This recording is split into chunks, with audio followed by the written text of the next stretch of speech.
Esselamu Aleyküm ve Rahmetullahi ve Berekatuhu. Aziz ve değerli kardeş ve bacılarım, bugünkü cümle hutbemizin mevzusu mescitler ve sosyal münasebetler hakkında olacaktır. Değerli kardeşlerim, biz Allah evine gelerken hususi hazırlık edirik.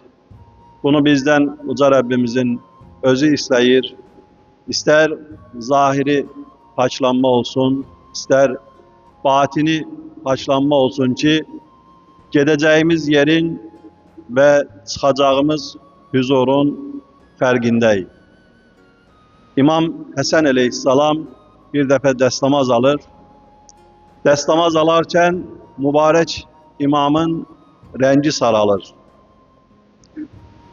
Dəstəmazı bitirdikten sonra soruşurlar: ey imam, sizin dəstəmaz alarkən renginizin saralmağının səbəbi nədir?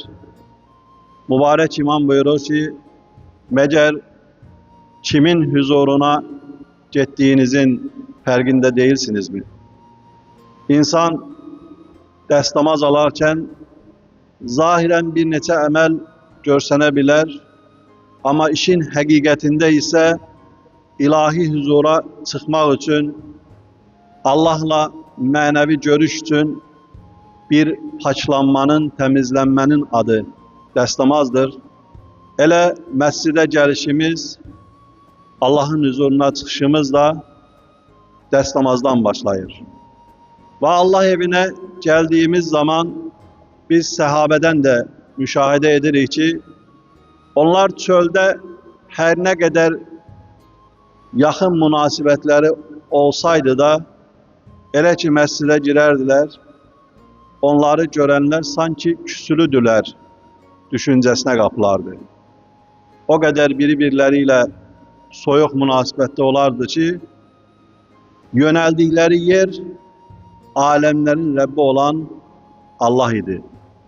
Allah'ın huzurunda olduklarının fərqində olurdular ve Allah'la oldukları müddette hiç kesle ünsiyyət kurmaz, dünya adına söhbetler etmez ve ne alışveriş ne de ticaretten bahsetmezdiler. Bunun içindir ki Allah Resulü sallallahu aleyhi ve sellem bir hadis-i şerifinde buyurur ki, kimisi mescitte ticaret eden görseniz, onlara rahatlıkla diyebilirsiniz ki, Allah sizin ettiğiniz ticarete bereket vermesin. Ne için? Çünkü mescit ticaret yeri değil. Mescit alışveriş yeri değil. Olabilsin zahiren biz bunu etmeyek. Bugün elimizde telefonlar var. Bazen cümə namazında, bazen gündelik namazlarda müəyyən zənglər gəlir. Şahid oluruq ki, birçok insanlarımız pəncərənin qarşısına çəkilir ve ticaretini mescitte halletmeye çalışır. Ama unutmayın ki Allah Resulü'nün çok sert beyanı var. Her kim mescitte ticaret ederse Allah onun ticaretine bereket vermesin. Onsuz da günümüz, hayatımız bütövlükte ticaretin, qalmaqalın, çətinliklərin, söz söhbətlərin içerisinde keçir. Biz müəyyən dəqiqələr, müəyyən saatlar Allah evine gelmekle o səsküydən çəkilib Allah'a yönelerek qəlb evimizde bir aramlıq tapmağa çalışırıq. Ve aynı zamanda olabilsin biz bunu zahirde etmeyek, bizim dünyaya olan qəlbimizin bağları, düşüncemiz, zihnimiz eğer dünya ile meşguldursa, ister cismimiz mescitte olsun, ister olmasın, burada da bir fark etmez. Meşhur bir misal var. Bir deli mescide girir, görür ki insanların hərəsinin çiyninde bir yük var. Derhal mescitten çıkır, o da gedir çiynine bir odun şələsi yığıp mescide daxil olur. Bunu gören namaz kılanlar hərəsi bir taraftan məzəmmət edir. Deyirlər ki, ne için belə edirsən? Der, vallahi baktım ki hərənizin çiyninde bir yük var. Düşündüm ki mescide gelenin çiyninde nəsə olmalıdır, bir yükü olmalıdır. mən də odun şələmi çöldə qoymuşdum, onunla məscidə daxil oldum. İmam yaxınlaşır, soruşur ki, bəs məni necə gördün?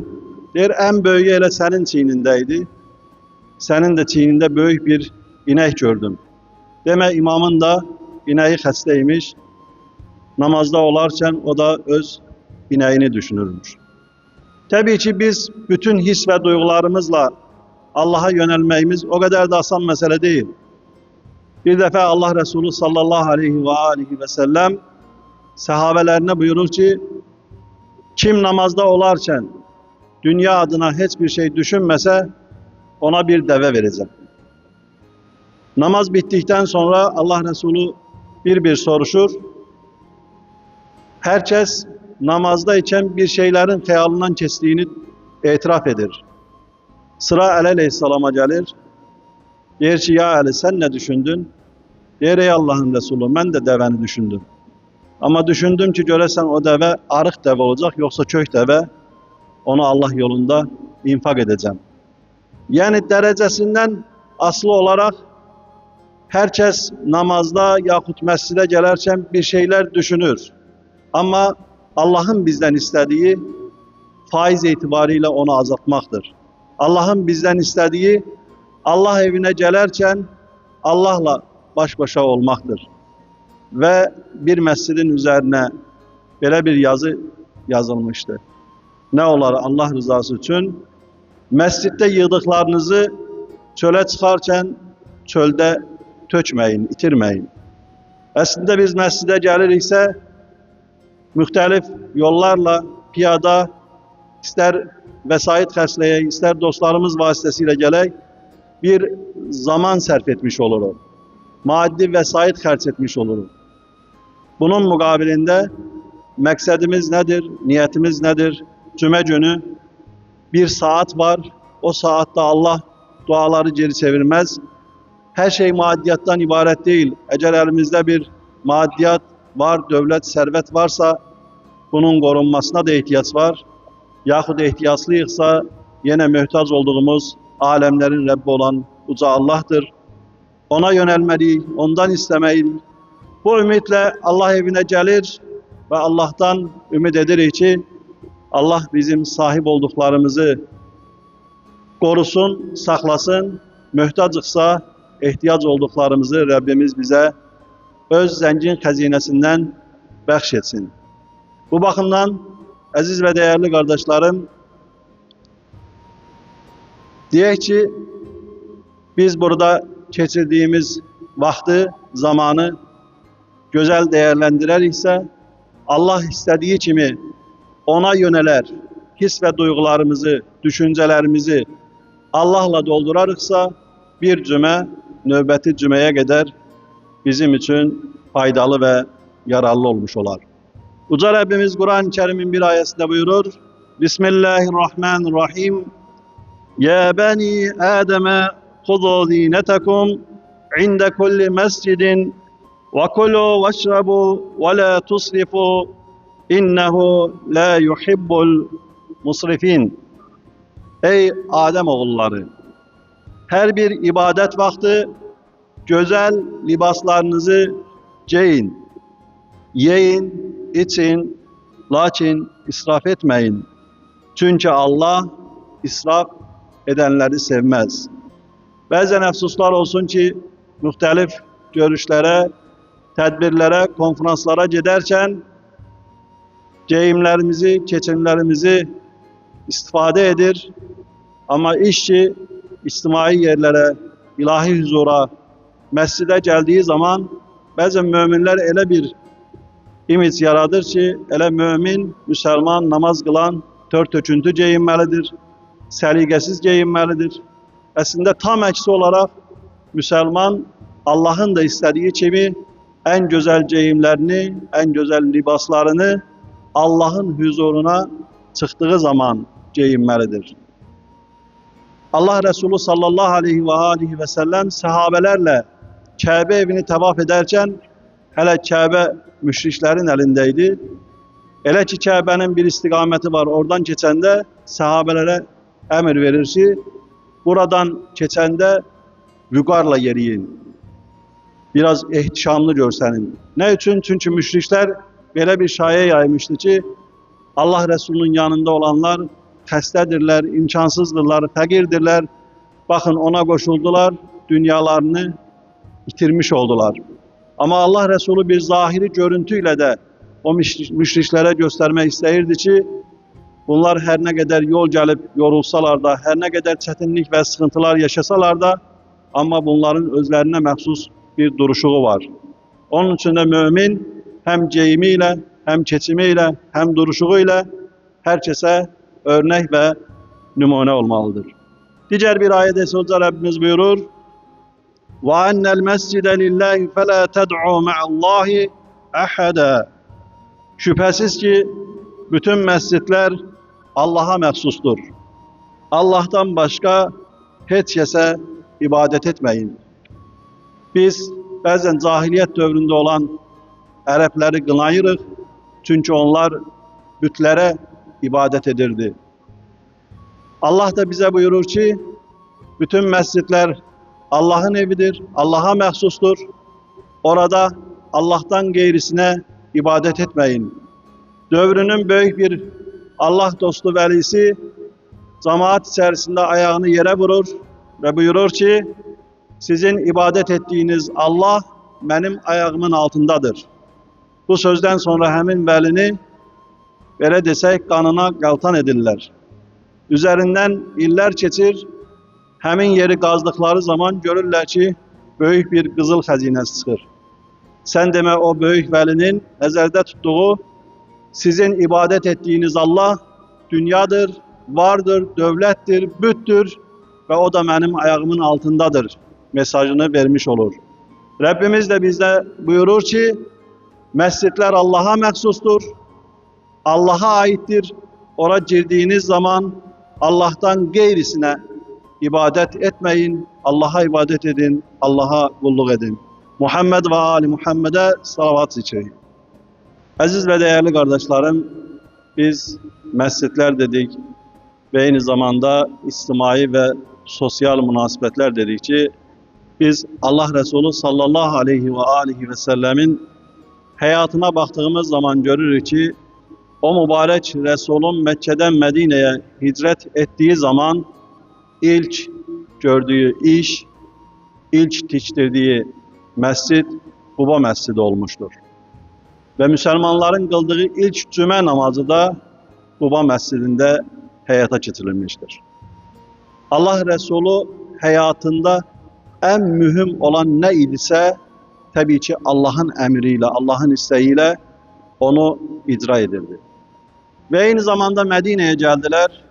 İndi Mescid-i Nebevi deyilen yerde Allah Resulü ikinci mescidi de devesinin oturduğu yerde Mescid-i Nebevi'ni orada inşa ettirdi. Demek ki mescid hayatımızda çok mühimdir. Birçok meseleler orada hallolur. Allah'a ibadetle yanaşı insanlar yaxşı, güzel dostluklar kazanır, güzel ünsiyetler kazanır. Bu ünsiyetler, bu dostluklar sonradan qohumluğa ve aynı zamanda da ticaret münasebetlerine çevrilebilir.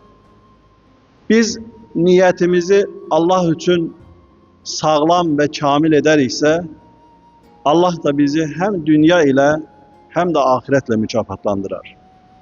Ama yok, niyetimiz Allah olmaz.